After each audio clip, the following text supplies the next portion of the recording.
From government conspiracies to couples having affairs, secrets permeate every level of society. Secrets have existed throughout time, but the nature of secrets has recently changed in our society. Some keep secrets until their death. Other secrets are found out, exposing the individuals. Join us as we share 5 people who kept secrets from the world. Before we begin, make sure you hit that subscribe button to get notified every day for more amazing content. With that being said, let's begin. Number 5. David Bowie.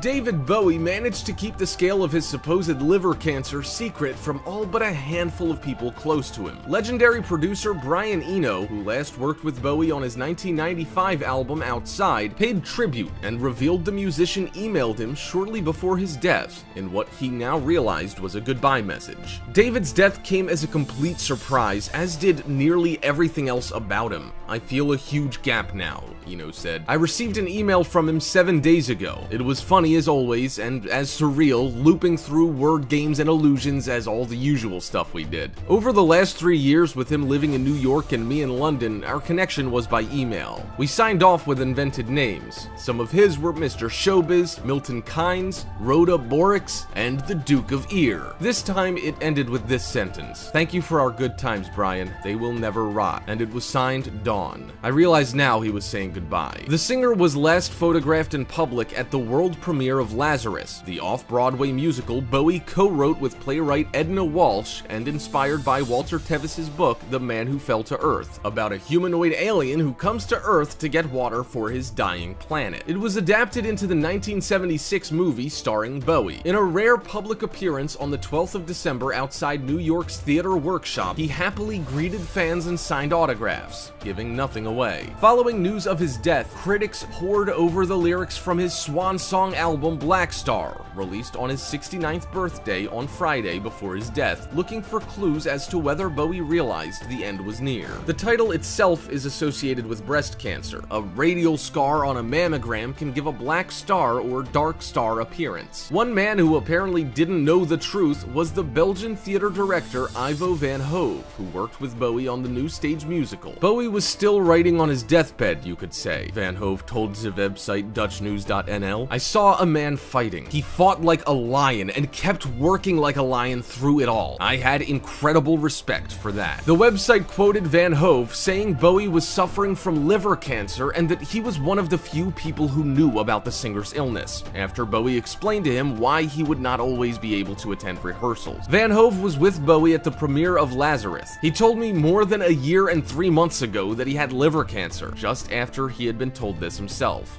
Van Hove told another Dutch news website, NOS.nl. "He said that because he knew that he may not always be able to be around." The video for the song Lazarus, from the new album, shows Bowie trapped in a hospital bed with bandages covering his eyes. "Look up here, I'm in heaven," he sings in perhaps the most poignant of the many songs hinting at the terminal nature of his condition. Bowie's producer Tony Visconti suggested the artist knew for a year that his cancer was incurable, describing Black Star as his parting gift. He added that Bowie had made his death, as he did his life, a work of art. Rumors of ill health had been touched on ever since his decade-long temporary retirement, which came after a health scare in 2004 when he collapsed when coming off stage in Germany during his reality tour. He was flown by helicopter to a hospital where he had emergency heart surgery. Given his rock star excesses, he was a longtime smoker and heavy drug user, Bowie put his health under strain for many years, but that didn't stop him from going out with a bang. Number 4. Hitler Mystery.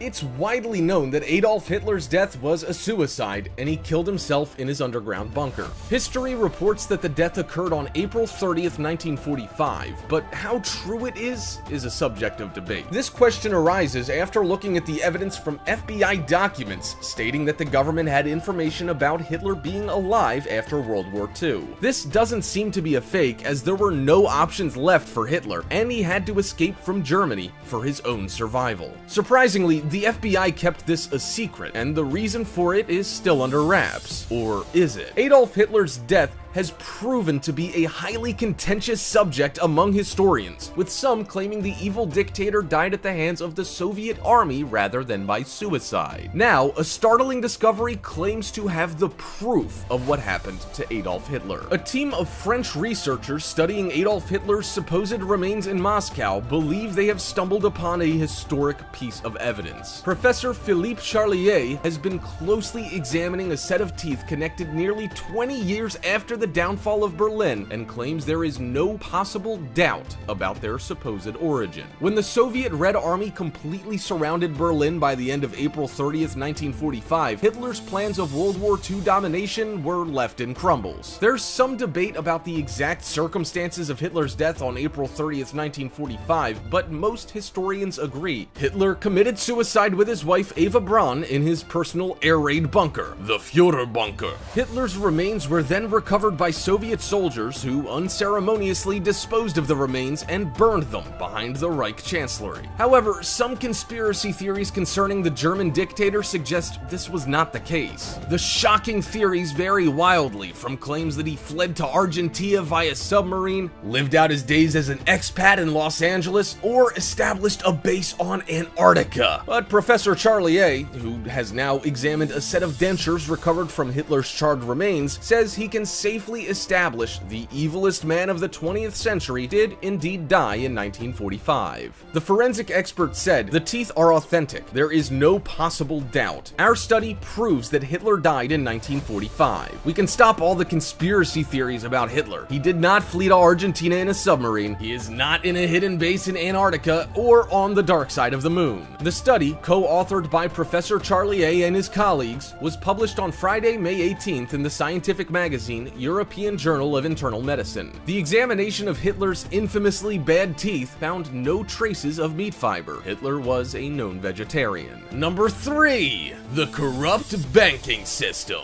A 12-year-old exposes the immorality of the global banking system and why sound money is essential to freedom and stopping the spread of misery on this planet. To hear a young girl speak about the facts of our world like Victoria does in this video is truly inspiring. It not only shows that younger generations simply won't stand for the current world we live in, but that we can look to people other than so-called experts for creative answers to our current challenges. Victoria speaks about how our world financial system really works and how it was specifically designed to enslave the population.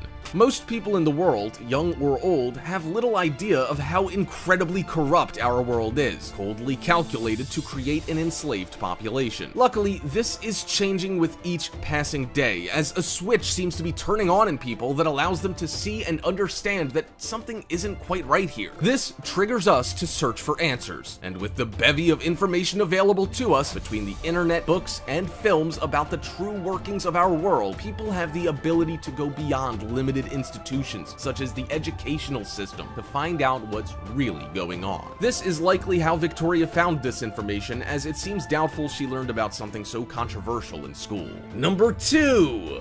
Peter Strzok and Lisa Page. In the summer of 2016, FBI agent Peter Strzok had just wrapped up the investigation into Hillary Clinton's use of a private email server and was embarking on a probe into Moscow's interference in the presidential election. As he watched the Republican National Convention and scanned intelligence reports and news stories, he made clear how he felt about his new target. "Screw the cheating mother-loving Russians," he texted in late July. "Jerksters. I hate them. I think they're probably the worst," texted Mr. Strzok, who had spent years tracking Russian spies and was familiar with their tactics. "Darn conniving, cheating savages at statecraft, athletics, you name it. I'm glad I'm on Team USA." The messages were sent to FBI lawyer Lisa Page, one of thousands turned over by the Justice Department to Congress on January 19th as part of an internal inquiry into how the Federal Bureau of Investigation handled its investigation into Mrs. Clinton. Mr. Strzok and Miss Page, who were in an extramarital marital affair at the time, have been accused of bias against President Donald Trump after some previously released emails showed their disdain for the president. It wasn't until their texts were handed over to the Justice Department that anyone knew about the love affair or the biased prejudice against Mr. Trump. Number 1.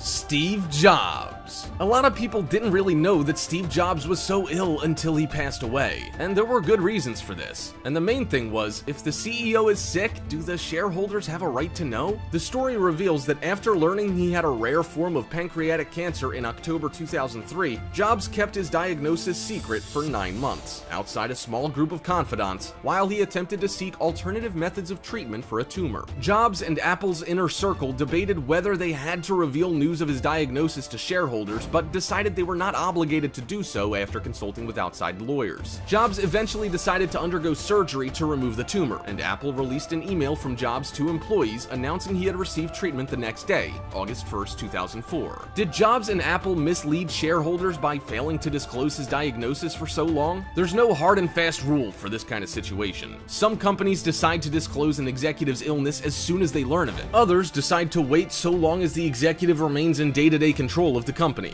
Still, 2 corporate governance experts interviewed for the article say Apple should have disclosed that Jobs was about to undergo surgery. How would the shareholders have felt if they said he died on the operating table? Wondered Ralph Whitworth, a former director of waste management who was chairman of the board when its CEO was diagnosed with a brain tumor. No one disputes that Jobs was totally in control of Apple up until the day he received surgery. No one suggested that his ability to lead the company was affected by his decision to seek alternative treatment methods for his cancer, which he shelved in favor of surgery after discovering the tumor had grown. The interesting thing is that the CEO refused to allow surgeons to perform what could have been life-saving surgery on his pancreatic cancer. 9 months later, all too late, he finally had the surgery and told his employees about it, but played down the seriousness of his condition. He was receiving cancer treatments in secret, even though he was telling everyone he was cured. A doctor said there's a chance that Steve Jobs would still be alive today if he had the surgery right away. Take care of yourselves, folks.